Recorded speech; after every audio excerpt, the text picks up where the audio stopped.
Hello friends, જય સ્વામિનારાયણ। તમારું સ્વાગત છે મારા કિચનમાં। હજી સુધી ચેનલને સબસ્ક્રાઈબ ન કરી હોય તો જરૂર કરજો અને મારી રેસીપી પસંદ આવી તો વિડીયોને લાઈક કરજો અને શેર કરજો। તો આજે આપણે બનાવીશું શિયાળાની સિઝનમાં ખાવાની મજા પડી જાય એવો કાઠિયાવાડી ઓળો એટલે કે રીંગણનો ઓળો બનાવીશું। તો ચાલો બનાવીએ। તો એના માટે સૌથી પહેલાં આપણે 2 રીંગણ આ રીતના મોટા અને દળવાળા લેવાના છે। હવે આપણે રીંગણને ધોઈ લઈશું અને ધોયેલા રીંગણને ચપ્પુની મદદથી આ રીતે બધી સાઈડથી કટ લગાવી લેવાના છે। એટલે આપણું રીંગણ જ્યારે શેકાય ત્યારે અંદર વરાળ જશે અને રીંગણ એકદમ જલ્દીથી શેકાઈને તૈયાર થશે।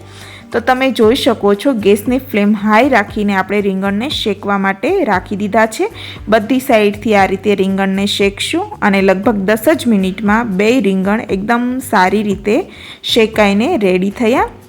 તમે જોઈ શકો છો બધી સાઈડથી રીંગણ એકદમ ફાઇન રીતે શેકાણા છે। હવે શેકાયેલા રીંગણને ઉપરથી જે સાલ છે એને આ રીતે કાઢી લઈશું અને આ જ રીતે આપણે 2 રીંગણની સાલ કાઢીને રીંગણને એકદમ સરસ રીતે ચોખ્ખા કરી લઈશું। તો તમે જોઈ શકો છો આપણું રીંગણ રેડી થઈ ગયું છે સાલ ઉખડીને।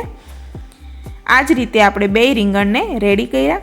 સાલ ઉખડેલા રીંગણને ઉપરથી આ રીતે કટ કરી વધારાનો ભાગ છે એને કાઢી લઈશું અને રીંગણને આ રીતે કટ લગાવીને રીંગણને ચેક કરી લેવાનું છે। એ જ રીતે આપણે બીજા રીંગણને પણ કટ લગાવીને ચેક કરી લઈશું। ત્યાર પછી આપણે એક ધારવાળો ગ્લાસ લેવાનો છે અને એનાથી આ રીતે આપણે રીંગણને મેશ કરી લેવાનું છે।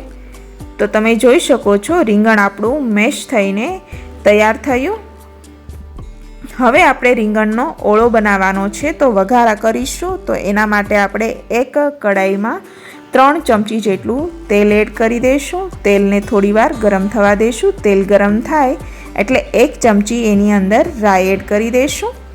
રાઈ એકદમ ફાઇન રીતે ફૂટી જાય એટલે એની અંદર મીઠા લીમડાના પાન એડ કરીશું અને એક લાલ મરચું સુકાયેલું એડ કરીશું અને ત્યાર પછી એક મીડિયમ સાઇઝનું કેપ્સિકમને કટ કરીને એડ કરી દઈશું અને કેપ્સિકમને આપણે ગેસની ફ્લેમ મીડિયમ રાખીશું અને 2 થી 3 મિનિટ સુધી સાંતળી લઈશું। કેપ્સિકમ સતળાઈ જાય ત્યાર પછી આપણે એની અંદર મીડિયમ સાઇઝના મેં અહીં 2 ટમેટાં કટ કરીને લીધા છે એને આપણે એની અંદર એડ કરી દઈશું અને ટમેટાને પણ એકદમ ફાઇન રીતે સાંતળી લઈશું। ત્યાર પછી એમાં 1 ચમચી હળદર પાવડર એડ કરીશું અને સારી રીતે મિક્સ કરી લઈશું। મિક્સ થઈ જાય ત્યાર પછી એક પેનને ઢાંકી દઈશું અને 10 મિનિટ સુધી કૂક થવા દઈશું। 10 મિનિટ થઈ જાય એટલે ચેક કરી લઈશું। તો તમે જોઈ શકો છો કેપ્સિકમ અને ટમેટાં એકદમ ફાઇન રીતે કૂક થઈને રેડી થઈ ગયા છે। ત્યાર પછી હવે આપણે મસાલા એડ કરીશું।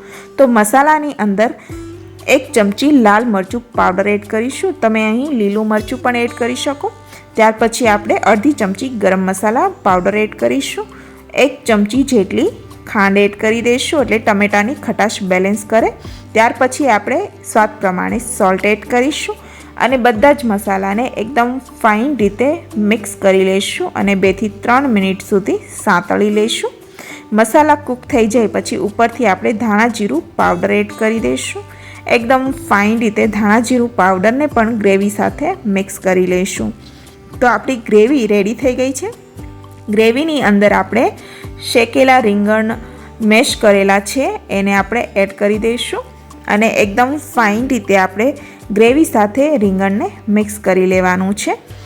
તો આ રીતે ગેસની ફ્લેમ ત્યારે થોડી સ્લો કરી દઈશું એટલે આપણો રીંગણનો ઓળો છે બળી ન જાય। તો આ રીતે આપણે એકદમ ફાઇન રીતે મિક્સ કરી આપણો ઓળો બનાવીને રેડી કરી લીધો। ત્યાર પછી હવે આપણે ઉપરથી લીલા ધાણા સ્પ્રિંકલ કરીશું। લીલા ધાણાનું પ્રમાણ થોડું વધારે રાખીશું તો આપણા ઓળામાં બહુ જ સરસ એવો સ્વાદ આવશે। લીલા ધાણાને પણ ઓળા સાથે એકદમ ફાઇન રીતે મિક્સ કરી લઈશું। તો આ રીતે આપણો ઓળો બનીને રેડી થયો। ગરમા ગરમ ઓળાને એક પ્લેટમાં સર્વ કરીશું। જે કાઠિયાવાડી હશે એને ખબર જ હશે કે જે ઓળો છે એ બાજરાના રોટલા સાથે બહુ જ સરસ એવો લાગે છે. તો તમને આ રેસીપી કેવી લાગી મને કોમેન્ટ બોક્સમાં જણાવજો.